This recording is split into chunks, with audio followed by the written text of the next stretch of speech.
skal vi ud og rejse lidt. Vi skal til spændende lande i en flyvemaskine. Først tager vi til Afrika, hvor alle de er sorte og ingen tøj har på.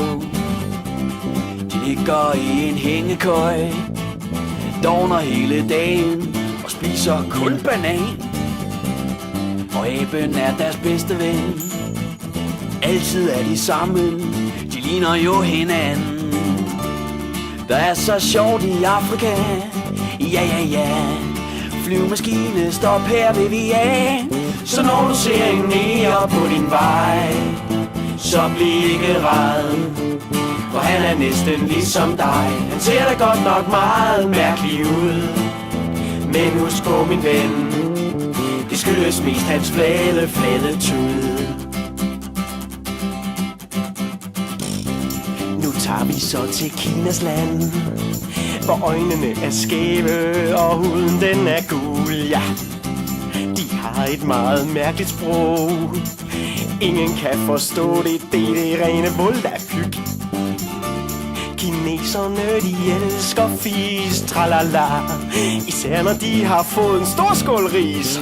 Så ser du en kinøjser på din vej, så bliv ikke ræd, for han er næsten ligesom dig. Hans ansigt er da godt nok lidt specielt, fordi hans øjenbryn, de har en vinkel som et telt. Ja, han ser virkelig meget morsom ud, og hans gule hud kan ikke fjernes med en klud. Hans krop den er så lille og så fin, at vil han snakke med dig, så må han altså bruge en trampolin.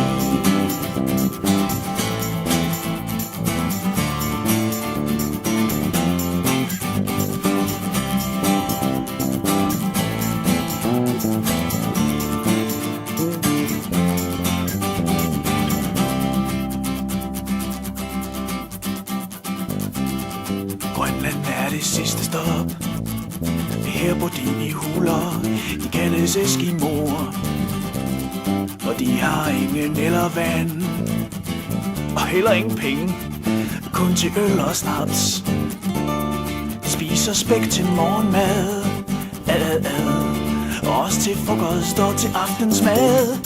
Men ser du eskimoer på din vej, så bliv ikke ræd, for de er næsten ligesom dig og mig. De ligner godt nok noget, der er løgn, men det er da ikke så sært med 40 øller på et døgn. Ja, verden er så fuld af spændte folk, og når du møder dem, så skal du huske at bruge en tolk. For selvom de er flinke, lyver de, og de stjæler tit med deres meget lange sorte nætter.